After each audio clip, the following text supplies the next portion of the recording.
स्वागत है आप सबका हमारे YouTube चैनल में। CBSE क्लास 10 और 12 में पद परिचय से संबंधित प्रश्न पूछे जाते हैं। पद के 5 भेद होते हैं: संज्ञा, सर्वनाम, विशेषण, क्रिया और अव्यय। आइए आज हम लोग संज्ञा पद परिचय से को सीखते हैं। तो आज हमारा विषय है संज्ञा पद परिचय। तो बोर्ड परीक्षा में जो प्रश्न पूछे जाते हैं वह इस तरह से पूछे जाते हैं: निम्नलिखित वाक्यों के रेखांकित पदों का पद परिचय दें। यहाँ 3 वाक्य दिए गए हैं। माँ ने दोपहर के गुस्से वाली बात बताई। इस वाक्य में जो रेखांकित पद है इसका पद परिचय देना है। तो पद परिचय देने के लिए सबसे पहले हमको जानना होगा कि माँ क्या है। संज्ञा है, सर्वनाम है, विशेषण है, क्रिया विशेषण है कि अव्यय है। तो हम इधर से लेते हैं, अव्यय नहीं है क्योंकि माँ एक विकारी शब्द है। माँ ने, माँ से, माँ को, यानी इसका विकार होता है, अव्यय नहीं है।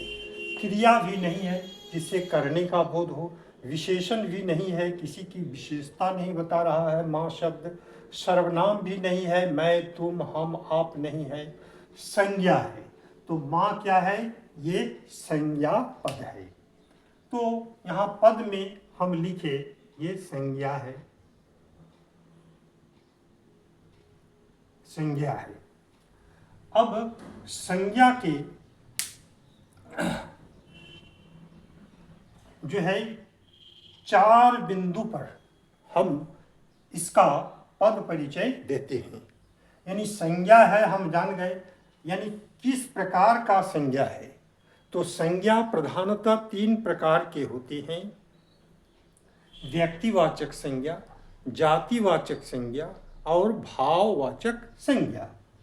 तो हम देखेंगे कि माँ ये जातिवाचक संज्ञा है, व्यक्तिवाचक संज्ञा है या भाववाचक संज्ञा है। तो माँ कहने से उसके संपूर्ण जाति यानी संसार में जितनी माएँ हैं सबका बोध यहाँ होता है। तो एक विशेष वर्ग का बोध कराती है ये माँ शब्द। इसीलिए माँ क्या है? ये जातिवाचक संज्ञा है, जातिवाचक। तो माँ जातिवाचक संज्ञा है। अब ये कौन सा लिंग है माँ? तो माँ जो है ये स्त्रीलिंग है क्योंकि एक महिला का बोध कराती है, स्त्री जाति का बोध कराती है। इसीलिए ये क्या हुआ? स्त्रीलिंग, स्त्रीलिंग। अब वचन, माँ कौन वचन है? वचन 2 होते हैं, एक वचन, बहुवचन। तो माँ और माएँ। तो माँ एक वर्ग का बोध कराती है, एक। तो एक का बोध हो तो वह एक वचन होगा, एक वचन, एक वचन। अब है कारक। तो ये कर्ता कारक है। कर्ता कारक कैसे है? बताई, बताई क्रिया को करने वाला है ना, यानी बताने वाला कौन है? माँ है। तो कर्ता कारक के 2 चिन्ह होते हैं, शून्य माने कुछ नहीं और दूसरा ने। तो यहाँ ने है, इसीलिए ये कर्ता कारक लिखेंगे, कर्ता कारक। ये इसका पद परिचय हुआ। अब दूसरा हम लेते हैं, दूसरा वाक्य है: जल्दी से जाकर दुकान से दूध ले आओ। इसमें दुकान का पद परिचय देना है। यानी दुकान जो है पहले देखना होगा कि अव्यय है, तो अव्यय नहीं है। दुकान से दुकानें हो जाता है, क्रिया भी नहीं है, विशेषण भी नहीं है, किसी की विशेषता नहीं बता रहा है, सर्वनाम भी नहीं है, तो ये भी क्या है? संज्ञा है, संज्ञा है। अब इसका जब पद परिचय देंगे तो हमको बताना होगा कि ये जो संज्ञा के 3 भेद हैं उसमें किस वर्ग में जो है आते हैं। तो दुकान, दुकान से दूध लाओ, तो ये दुकान शब्द जो है तो ये जाति का बोध कराता है। जब हम दुकान बोलते हैं तो संसार में जितने दुकानें हैं सब का बोध हो जाता है। तो दुकान जो है ये जातिवाचक संज्ञा हुआ, जातिवाचक संज्ञा, जातिवाचक संज्ञा हो गया। अब लिंग, दुकान कौन लिंग है? तो दुकान जो है ये शब्द स्त्रीलिंग है। हम कैसे जानेंगे? तो इसका प्रयोग करके देखेंगे कि दुकान खुल गई, दुकान खुल गया, दुकान बंद हो गई, दुकान बंद हो गया।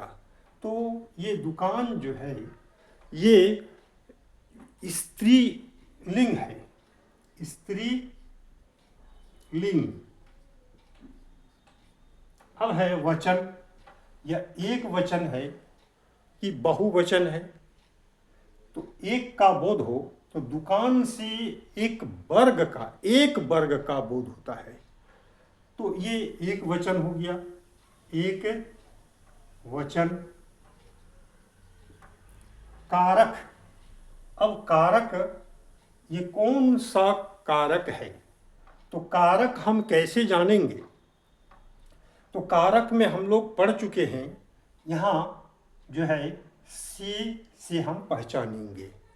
तो से करण से भी होता है और अपादान से भी होता है। तो ये करण कारक का से है या अपादान का है।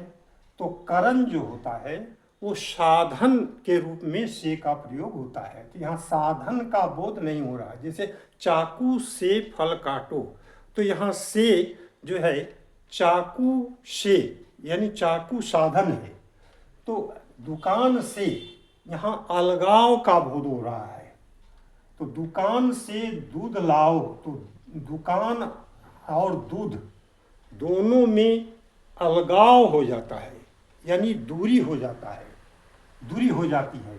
तो दुकान से दूध ले आओ, तो दुकान से यह अपादान कारक का चिन्ह है, अपादान। अलगाव में अपादान, अलगाव यानी दूध और दुकान में अलगाव हो जाता है। उसका जो लगाव था, दुकान में अभी दूध रखा हुआ था, है ना, वो अलग हो गया, अलगाव हो गया। तो ये अपादान कारक का चिन्ह है। अब आते हैं तीसरा वाक्य, सच्चाई में बड़ी शक्ति होती है। तो ये अव्यय नहीं है, क्रिया नहीं है, विशेषण नहीं है, सर्वनाम नहीं है। तो ये क्या है? संज्ञा है, संज्ञा है। कैसे हम जानेंगे कि सच्चाई संज्ञा है? तो सच्चाई से एक गुण का बोध हो रहा है, एक भाव का बोध हो रहा है, एक अदृश्य चीज का बोध हो रहा है।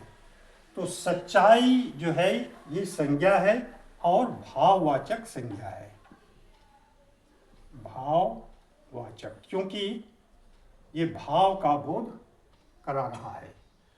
अब आइए कि लिंग, सच्चाई, सच्चाई, ई दीर्घिकारांत शब्द अधिकतर स्त्रीलिंग होते हैं, या इसको हम लोग प्रयोग करके देखेंगे।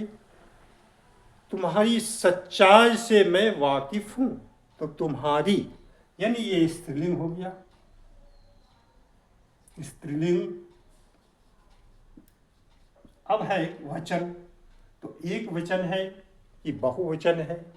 तो सच्चाई से चूंकि एक का बोध हो रहा है तो ये एक वचन हो गया।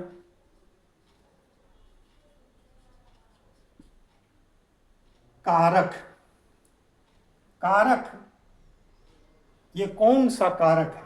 तो सच्चाई में शब्द है, तो में अधिकरण कारक का चिन्ह है में पर। दूसरा हम कैसे पहचानेंगे? तो शक्ति का आधार है सच्चाई। वाक्य को पढ़िए, सच्चाई में बड़ी शक्ति होती है। शक्ति कहाँ होती है? सच्चाई में।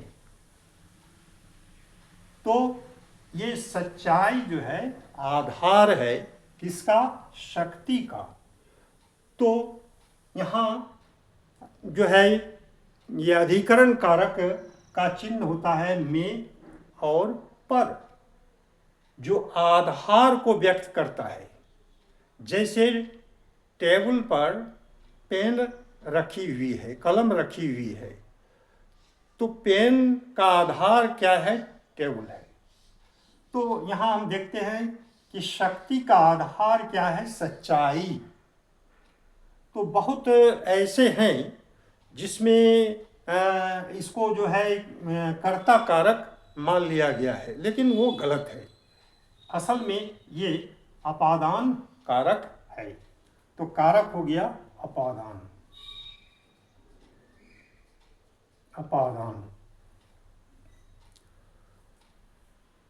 तो हमारा वीडियो देखने के लिए बहुत बहुत धन्यवाद, और हमारे चैनल को सब्सक्राइब कीजिए, हमारे वीडियो को लाइक कीजिए, शेयर कीजिए।